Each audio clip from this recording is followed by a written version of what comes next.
आप देख रहे हैं सूत्र समाचार और हमारा खास कार्यक्रम आमने सामने।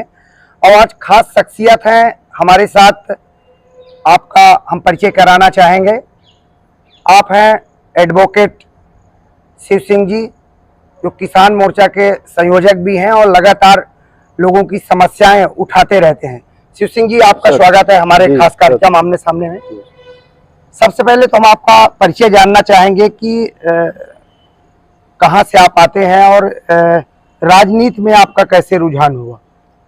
वैसे तो मेरा जो जन्म स्थान है वो रीवा से लगा जो ज़िला है उत्तर प्रदेश का, वर्तमान पहले बांदा था, अब चित्रकूट हो गया है। तो जो करबी तहसील है उसी वहीं मेरा जो है जन्म स्थान है। और कुछ ऐसी समस्याएं, परिस्थितियां थी घर की, एरिया का जो माहौल था उसको देखते हुए हमारे चाचा जी और पिताजी ने हमको रीवा सन 87 में भेज दिया। और यहाँ मेरे मामा जी एसडीओ थे, तो उनके साथ मैं रह करके कक्षा 9 से यहाँ पढ़ाई पढ़ा और यहीं से जो है मैंने छात्र राजनीति की शुरुआत किया। लगातार आप सामाजिक क्षेत्र में जुड़े रहते हैं जी। सामाजिक मुद्दे जो होते हैं उनसे आप लगातार लोगों की आवाज़ बुलंद करते हैं और बड़े संगठन का भी नेतृत्व करते हैं। खास तौर से बात करें तो किसान जी। उस आंदोलन में भी आपने बड़ी भूमिका निभाई है जब उस समय आंदोलन चला। तो कैसे आपको लगा कि नहीं इस क्षेत्र पे आके काम किया जाए? देखिए, मैं सन 1994 में छात्र राजनीति पर आया और इसके बाद 1995 में मेरे जो गुरु थे स्वर्गीय राम लखन सिंह जी, पूर्व विधायक रहे, समाजवादी नेता रहे, उनको मैंने गुरु बनाया और उनके साथ मैंने छात्र जीवन से उनके साथ मेरा आना जाना, आंदोलनों में भूमिका निभाना। और उसी समय से मैं तमाम जो है भोपाल से लेकर दिल्ली, बंगलौर छात्र जीवन से ही मैं उनके साथ रहा। और उसके बाद मैंने पूर्व प्रधानमंत्री बीपी सिंह जी, देवगौड़ा साहब, लालू प्रसाद जी, शरद जी, रामविलास पासवान जी और समाजवादी चिंतक सुरेंद्र मोहन जी और यहाँ पंडित यमुना प्रसाद शास्त्री जी और राम लखन सिंह जी मेरे गुरु थे ही। उनके जो विचारधारा थी उससे जो है मैं जुड़ा रहा। और उसके बाद जो है मैं 2013 में देवगौड़ा जी ने मुझे प्रदेश की कमान सौंप दी। तब से मैं लगातार जेडीएस का प्रदेश अध्यक्ष हूँ और इसके बाद भी लगातार संघर्ष मेरा जारी रहा। और जैसा कि आपने कहा किसान मोर्चे की बात, चूँकि मैं एक किसान परिवार से हूँ, मेरे यहाँ मेरे पिताजी, मेरे चाचा जी बड़े स्तर पर खेती का काम करते हैं और मैं भी उस खेती में हाथ बटाता था, मैं भी पूरी किसानी का काम करता था। तो मुझे आज भी खेती से लगाव है। मैं जहाँ भी रहता हूँ, मैं या रीवा में रहूँ या वहाँ जाऊँ, तो मैं खेती की चिंता मुझे ज़्यादा रहती है। और इसको लेकर के संयुक्त किसान मोर्चे ने मुझको जिम्मेदारी सौंपा। जब देश में किसान आंदोलन एमएसपी कानून के खिलाफ, किसान बिल के खिलाफ चालू हुआ, तो वहाँ से जिम्मेदारी सौंपी गई। तो 343 दिन तक रीवा में दिल्ली की तर्ज पर हमने आंदोलन चलाने का काम किया है। और मैं धन्य कहूँगा हमारे जो मोर्चे के साथी हैं संयुक्त किसान मोर्चे के और जो यहाँ के किसान हैं, वो ऐसा नहीं लगा कि दिल्ली का आंदोलन कहीं रीवा से कमज़ोर है। पूरा रीवा की तर्ज पर हमारा आंदोलन चलता रहा। यहाँ बड़े बड़े कार्यक्रम हुए। यहाँ पर दिल्ली के बाद सबसे बड़ी ट्रैक्टर रैली हुई। यहाँ टिकैत साहब का बड़ा प्रोग्राम हुआ और इसके बाद भी लगातार आंदोलन चलते रहे। और आज भी एमएसपी सहित जो तमाम मुद्दे हैं उनको लेकर के यहाँ आंदोलन चला और हमने सरकार को घेरने का काम किया। सारे किसान नेताओं ने, किसान साथियों ने यहाँ के समर्थन दिया। इसलिए जो है आज जो किसानों की विजय हुई है किसान बिल को लेकर के, वो इसी का परिणाम है। बिल्कुल, आपने सही बात कही कि लगातार आप किसानों की हितों की बात और आंदोलन में जुड़े रहे। गरीबों की आवाज़ भी आप बनते हैं। जी जी। हाल ही में बात करें तो अभी एक आंदोलन जो चल रहा है पशुपालकों का, उसमें भी कहीं न कहीं आप आगे बढ़ के और उनकी आवाज़ बनते हैं। तो शिव सिंह को कैसे लगता है जब इस तरीके से आगे बढ़ के काम करते हैं? देखिए साहब, मुझे कहीं भी पीड़ा दिखती है या कहीं किसी का कष्ट दिखता है, किसी की समस्या दिखती है, तो अपने आप जो है मेरा उनके साथ जुड़ने की, उनके लिए लड़ाई लड़ने की जो है मेरे में जो अहम भूमिका मेरी रहती है, उसको लेकर के 5 अगस्त 2023 को बंसल समाज के लोग मेरे पास आए कि साहब अफ्रीकन स्वाइन फ्लू बीमारी के चलते हमारे सारे सूअर मारे गए और बहुत सारे बीमारी से मर गए। सरकार के जो राजस्व परिपत्रिका है 2018 उसमें प्रावधान भी है मुआवजे का, लेकिन सरकार ने नहीं दिया। हमने चिट्ठी लिखा और उन्होंने कहा कि हमारी लड़ाई कोई लड़ने के लिए तैयार नहीं है, क्योंकि सूअर पशुपालन का मैटर है। तो मैंने कहा कि मैं लड़ाई लड़ूंगा। मेरी दिल्ली में मोर्चे की मीटिंग थी, मैं वहां से आया, उनके घर में मीटिंग किया। इसके बाद 13 सितंबर 2023 को पहला ज्ञापन हुआ। इसके बाद लगातार जो है 6 अक्टूबर से कलेक्ट्रेट रीवा के समक्ष महापड़ाव आंदोलन जारी है और यहाँ भी बड़ी बड़े लीडरशिप यहाँ भी उस आंदोलन के समर्थन में आए। यहाँ तक कि इंग्लैंड के समाज सेवी भी शामिल हुए, आदरणीय टिकैत साहब भी इस आंदोलन में आए। तो पूरी तरह से, और सबसे बड़ी बात बता दूं कि जब हमारा आंदोलन शुरू होता है तो सारे लंगर के भी इंतजाम रहते हैं, चाहे वो किसान आंदोलन रहा हो, चाहे वो बंसल समाज का आंदोलन है। हम पूरा संयुक्त किसान मोर्चा, यहाँ के जो किसान साथी हैं, वो लगातार जिस तरह किसान आंदोलन में पूरा लंगर चलाने का काम करते थे, इसी तरह का लंगर वहाँ भी चलता है। जो लोग आएंगे उनको खाना बनेगा। आपको बता दें कि जब किसान आंदोलन शुरू हुआ तो मंडी में 18 मार्च को वहाँ शादी का कार्यक्रम हुआ था। हमारे किसान नेता रामजीत सिंह जी हैं, उन्होंने अपने बच्चे की शादी किया। और अभी 2 दिन पहले भी जो है हमारे कलेक्ट्रेट में जो हमारा सूअर पशुपालकों का बंसल समाज का आंदोलन है, वहाँ भी एक गरीब महिला हैं आंदोलनकारी सुखवरिया, हमारे रीवा नया तालाब की।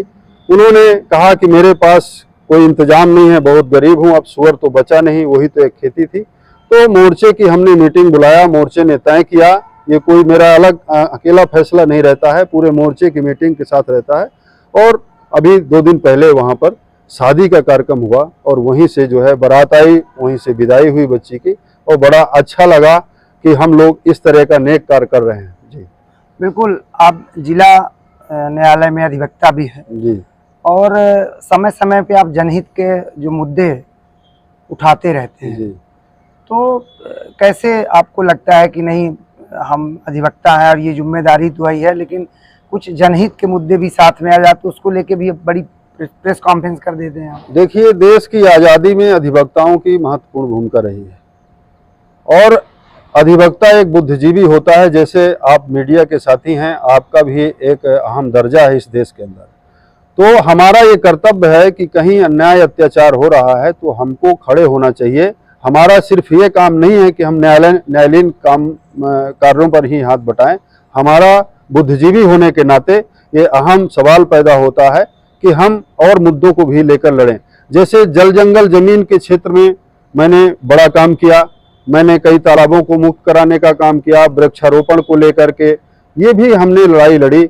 और रेलवे में जो रीवा से सिंगरौली रेल लाइन थी, किसानों की जमीनों का अधिग्रहण हुआ था 2009-10 में और सरकार नौकरी नहीं दे रही थी। उस लड़ाई की शुरुआत हमने किया था और 400-500 किसान रीवा से लेकर सिंगरौली तक में नौकरी उनको मिली। इसके बाद सरकार ने नवंबर 2019 में ऐसा एक कानून बनाया कि अब एक मुश्त जो है हम उसका पैसा देंगे, लेकिन नौकरी नहीं देंगे। उसको लेकर आज भी हमारे किसान साथी आंदोलन पर हैं, पर सरकार ने पूरी तरह से वो स्कीम बंद कर दी है। मैं बालाघाट भी गया, रेलवे की जमीन वहाँ किसानों की अधिग्रहित हुई थी, कटंगी तिरोड़ी मार्ग ब्रॉडगेज लाइन है, वहाँ पर भी हमने 2018 में, फरवरी 2018 में आंदोलन किया था। 214 किसानों की जमीन गई थी और वहाँ भी कम से कम आधे किसान को नौकरी मिली थी, लेकिन अब फिर से उसी कानून के तहत सरकार ने नौकरी देना बंद कर दिया। आप आंदोलन से भी जुड़े हुए हैं जी, और समाज के अंतिम छोर के जो व्यक्ति है उससे सीधे आपका जुड़ाव है। जी। 2023 का चुनाव भी है जी, और राजनीतिक रूप से देखा जाए तो आप स्वयं राजनीतिक पार्टी से जुड़े हुए हैं। जी, जी। तो कैसे देखते हैं आप जो चुनाव आ रहा है, क्या बड़ी चुनौती है जो राजनीतिक दल है उनके सामने? देखिए, राजनीतिक दलों के सामने अब जिस तरह से आज की जो राजनीति है, मैं तो जब ला कर रहा था तो मैं 1999 में दिग्विजय सिंह सरकार के खिलाफ एक बड़ा सवाल था और बड़ा मुद्दा था रीवा का, उसको लेकर के मैंने बड़ा प्रदर्शन किया था और फिर हमें करीब 42 लोग हम लोग जेल गए थे और जेल से मैंने LLB सेकंड ईयर की परीक्षा भी दिया था। तो जिस तरह से अब राजनीति हो गई है, तो राजनीति का नज़रिया पूरी तरह से बदल गया है। वो एक पैसा कमाने का जरिया बन गया है और राजनीति में जो सेवा भाव से राजनीति होनी चाहिए वो राजनीति नहीं हो रही है। लोग पैसे के लिए राजनीति करते हैं, पैसा खर्च करके चुनाव जीतते हैं और फिर उस पैसे को कमाने के लिए मतदाता को भूल जाते हैं। ये जो राजनीति है ये अब वर्तमान में वो बहुत उसका स्तर गिरता जा रहा है और मैं तो ये चाहूँगा, अपील करूँगा कि जो लोग भी सत्ता सरकार में बैठे हैं और जो लोग भी चुनाव की लाइन पर जा रहे हैं, उनको जो आज से 10-20 साल पहले 25 साल पहले की राजनीति थी वो उस नज़रिए से काम करना चाहिए, क्योंकि मतदाता की निगाहें लगी हुई हैं। हम आज तमाम अनाज बांट करके, पैसा बांट करके, हम स्कीमें थोप करके हम वोट हथिया लेते हैं, लेकिन ज़मीनी स्तर पर कोई काम नहीं हो रहा है। चाहे मध्य प्रदेश का ले लीजिए, रीवा का ले लीजिए, मैं बहुत बड़ी बात कहूँगा साहब कि एक भी नजूल भूमि रीवा शहर के अंदर नहीं बची है कि आने वाले भविष्य में यदि कोई नई योजनाएं आए, जनहित की योजनाएं आए, तो उनके लिए हम जगह मुहैया करा सकें। आज इस तरह की राजनीति हो रही है, अब इसमें कुछ नहीं कहा जा सकता। शिव सिंह जी ये मानते हैं कि हमें भी चुनावी मैदान में आना चाहिए, जैसे कि आप लोगों से जुड़े हुए हैं जी, तो कभी विचार आता है कि नहीं हम भी मैदान में उतरेंगे, चुनाव लड़ेंगे? देखिए, मैं 2 चुनाव छात्र जीवन में मैं लड़ा पार्षदी का, बहुत कम अंतर से मैं चुनाव हारा, लेकिन मेरे दिमाग में ये बात तो साहब है ही नहीं है कि मैं ये जो संघर्ष कर रहा हूँ और जो आज लगातार मेरी माँ लगातार अस्वस्थ रहती हैं, ऑक्सीजन पर रहती हैं और उनकी भी मुझे देख रेख करना पड़ता है, पिताजी भी वृद्ध हैं और घरेलू समस्याएं हैं, लोगों के आना जाना है, कोर्ट का भी काम है, तो ये बहुत सारी समस्याएं हैं। और जहां चुनाव की बात है तो चुनाव की ओर मन मेरा इसलिए नहीं जाता है कि जो मज़ा हमको संघर्ष करने में आता है, गरीबों के लिए लड़ने में आता है, उसको मैं चुनाव की ओर जा करके मैं ये समझता हूं कि हम उसको नहीं पूरा कर पाएंगे और भविष्य में कभी ऐसी स्थिति पैदा होगी तो फिर चुनाव मैदान में भी आया जाएगा, लेकिन अभी हमारी कोई मंशा नहीं है। संघर्ष की मंशा 24 घंटे रहती है, तो संघर्ष हमारा जारी है। बिल्कुल, जैसे आपने कहा कि आप 9th क्लास से रीवा आ गए थे जी, तब से अभी तक रीवा की राजनीति को आप कैसे देखते हैं? क्योंकि आप अधिवक्ता भी हैं, सामाजिक क्षेत्र में भी काम कर रहे हैं, राजनीतिक क्षेत्र भी है, कैसी है राजनीति रीवा की? किस तरीके से राजनीति और यहाँ के मतदाता कैसा है? देखिए, जब मैं रीवा आया था उस समय की राजनीति बिल्कुल अलग थी। उस समय इतना रीवा के अंदर जातिवाद नहीं था, व्यक्तिवाद नहीं था, इतना विरोध आपस में नहीं था। अब तो राजनीति एक दुश्मनी हो गई है, एक दूसरे के खिलाफ दुश्मनी की हैसियत से लोग लड़ते हैं और जिससे जनता को नुकसान होता है। और वर्तमान की राजनीति तो बिल्कुल खराब हो चुकी है। मैं तो सभी सत्ता सरकार से और जो विपक्ष के लोग हैं उनसे मैं यही अपील करूंगा कि वह पुनः आज़ादी के बाद का जो भारत रहा, मध्य प्रदेश रहा, विंध्य प्रदेश रहा, ऐसी राजनीति चाहिए कि कोई भूखा न सोए, रोटी रोजगार का संकट ना हो, सड़क बिजली पानी की व्यवस्था हो। यही जो है एक राजनेता का, एक सेवक का काम है। इसी नज़रिए से यहाँ काम होना चाहिए। कितना बदला रीवा शहर, रीवा जिला, कैसे देखते हैं शिव सिंह? नहीं, रीवा तो बदला है।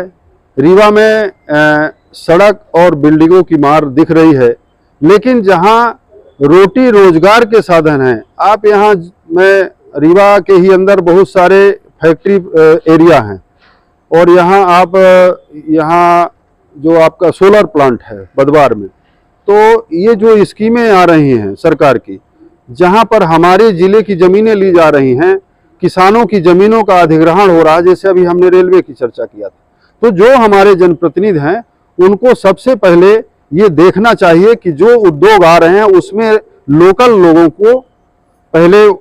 लोगों को रखना चाहिए और जब सीटें घटे या जगह घटे, संख्या घटे, तब हमको बाहर के लोगों को लेना चाहिए। तो रोजगार के क्षेत्र में जो है यहाँ पर काम नहीं हो रहा है।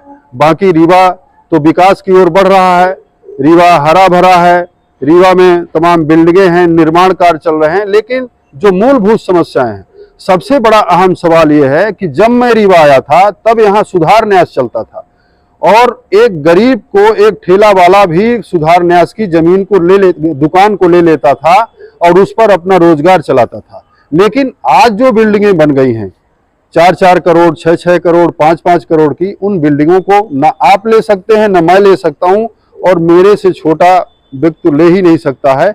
ये रीवा का बदलाव है। तो मैं चाहूँगा कि ऐसा एक निर्माण हो, ऐसे एक मार्केट का निर्माण हो कि एक गरीब आदमी को भी दुकानें मिल सके, उसको बैठने की जगह मिल सके। आप देखते हैं रीवा शहर के अंदर आप छोटे छोटे व्यवसायी हैं, चाहे वो पान बेचने वाला हो, चाहे सब्जी बेचने वाला हो, चाहे लाई बेचने वाला हो, चाहे बांस के बर्तन बेचने वाला हो, वो सड़क पर बैठता है और पुलिस दिन भर उनको लाठियों से पीटती है और उनको भगाती है। ऐसा हमको रीवा नहीं चाहिए।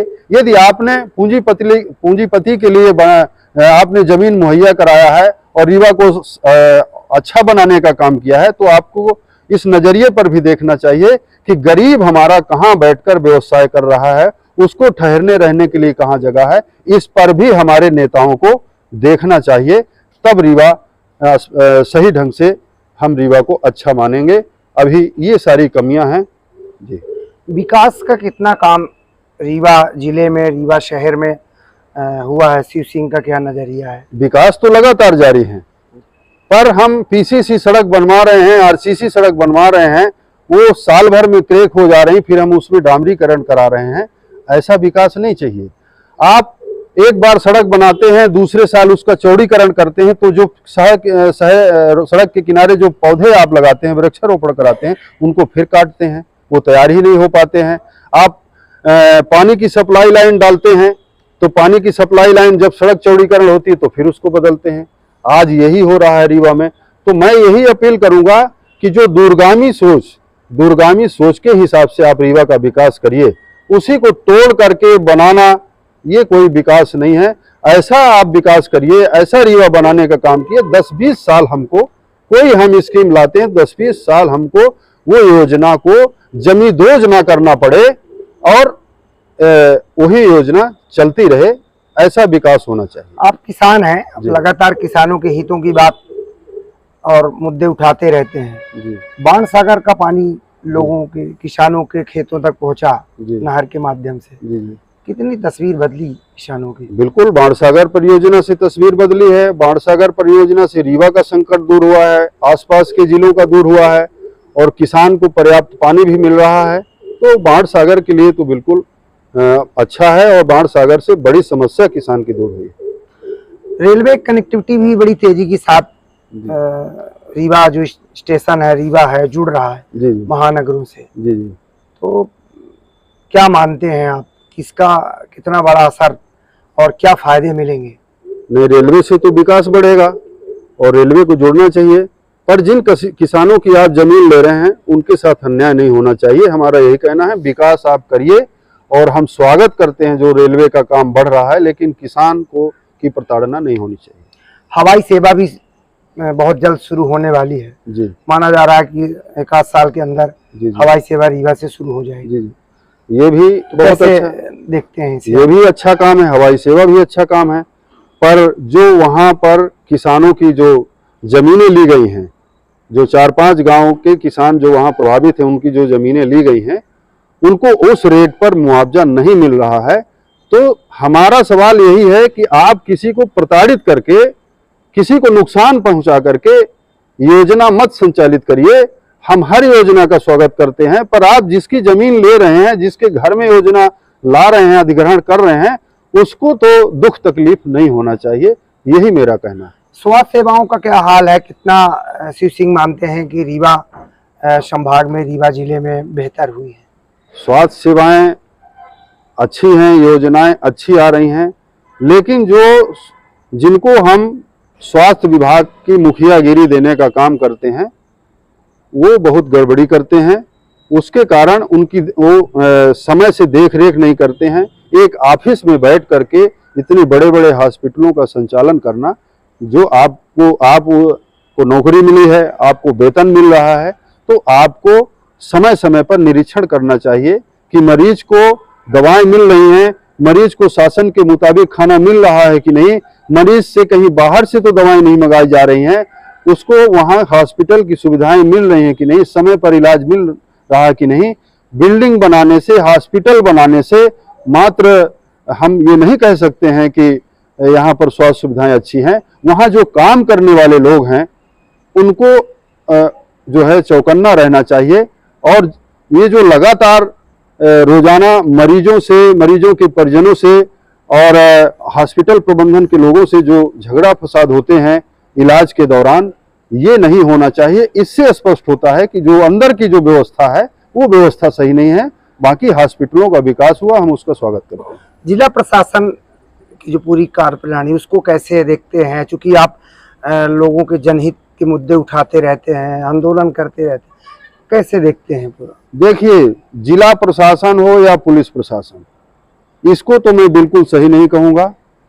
ये 80 से 85% सत्ता सरकार के दबाव में काम करते हैं। मैं एक बड़े अधिकारी के पास बैठा था, मैंने कहा साहब विपक्ष की भी कुछ सुनेंगे या सुनते हैं? उन्होंने, नाम नहीं लेना चाहता, उन्होंने स्पष्ट कहा कि साहब जब हम जिलों में जाते हैं, काम करते हैं, हमारे पास इतना दबाव रहता है कि 80 से 85% कार्य हम दबाव पे करते हैं सरकार के, जिसकी भी सत्ता होती है, चाहे किसी पार्टी की हो। 10-15% ही जो है हम काम अन्य लोगों का कर पाते हैं। अंतिम सवाल श्री सिंह जी से हमारा है कि जो योजनाएं हैं जिसको लेके लोगों के बीच में सरकारें पहुंचती हैं, विपक्ष भी पहुंचता है, हाल ही में कई योजनाएं भी चल रही हैं, आपने देखा घोषणाएं चल रही हैं, लाडली योजना, नारी सम्मान योजना, गैस सिलेंडर, इसको कैसे देखते हैं आप? कितना ये तो जनता के लिए कितना ये तो कितने फायदेमंद है ये योजना, और कैसे देखते हैं आप? ये तो साहब चाहे वो बीजेपी की घोषणा हो या कांग्रेस की घोषणा हो, ये सब चुनाव को प्रभावित करने वाली घोषणाएं हैं। इससे क्या काम चलेगा? 1000 रुपया हम लाडली बहना योजना के तहत महिलाओं को महीने में देंगे, उससे क्या उनका घर चल पाएगा? जब हम मांग करते रहा, पूरा देश मांग करता रहा कि साहब 50 रुपए सिलेंडर आप घटा दीजिए, तो गवर्नमेंट ने 50 रुपए घटाने का काम नहीं किया है, ऊपर से 50 बढ़ाने का काम किया है। तो 1200 का सिलेंडर दे रहे हैं, एक घर में 2 से 3 सिलेंडर महीने में लगते हैं, आप 1000 महिलाओं को दे रहे हैं, क्या आप भला कर रहे हैं? बिजली और 200 यूनिट की बात भी विपक्ष की तरफ से भी, इसको कैसे? देखिए, ये तो पूरी तरह, चाहे कांग्रेस हो चाहे बीजेपी हो, ये 1000 कह रहे हैं तो 1500 कह रहे हैं, ये 100 रुपए कह रहे हैं तो 50 कह रहे हैं। तो ये चुनाव में जनता समझ चुकी है, और जनता इस बरगलाने पर आने वाली नहीं है। जनता अस्थाई निदान चाहती है कि हमको अस्थाई निदान मिले, हमको रोटी रोजगार के जो साधन हैं अस्थाई रूप से मिले, जिससे हमारा परिवार चल सके। तो ये तो सारी चुनावी घोषणाएं हैं, इनको तो बिल्कुल हम सारे सिरे से खारिज करते हैं। और चाहे चुनाव में जब हम पैसा बांट के वोट लेंगे तो बहुत सारे लोग पकड़ जाते हैं, पार्टी की छवि खराब होती है। तो पहले से योजनाएं चला करके ये पैसा बांटने का काम है वोट के लिए, इसको तो सारे सिरे से हम खारिज करते हैं। बिल्कुल, ये थे किसान मोर्चा के संयोजक एडवोकेट शिव सिंह जी, जिन्होंने बेबाकी के साथ अपनी बात रखी और जो किसानों के मुद्दे हैं, आम गरीबों के मुद्दे हैं, लगातार आप संघर्ष करते रहते हैं। आपने हमें समय दिया, इसके लिए बहुत बहुत धन्यवाद। बहुत बहुत धन्यवाद आपको और आपके पूरे मीडिया परिवार को बहुत बहुत धन्यवाद।